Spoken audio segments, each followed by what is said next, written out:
Hey everyone, today we're diving into a crucial topic: effective rehab exercise protocols post-injury. There's a common misconception that 15 reps by 3 sets is the go-to for rehab, but recent research suggests otherwise. Let's talk about why less than 10 reps might be your best bet.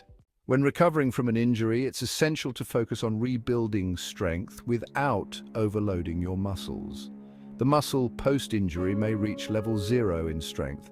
That is, even using the muscle for non-weightlifting activities might have been a challenge due to the pain. Studies have shown that using fewer reps can be more beneficial. Here's why. According to the American College of Sports Medicine, 8 to 12 reps are ideal for developing muscle strength. But for maximal strength gains, going even lower, around 6 reps, can be more effective, while over 12 reps hits the endurance phase. Additionally, a study by Schoenfeld found that low rep ranges under 10 reps lead to greater strength gains compared to higher rep ranges.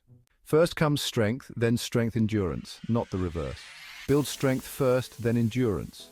This approach helps you safely regain strength and function.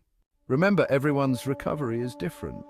Always consult with a healthcare professional before starting any rehab program. Let's break the myth of 15 by 3 and embrace a more effective, research-backed approach to rehab. Thanks for watching. If you found this helpful, like, share, and follow for more tips on fitness and recovery. Stay strong.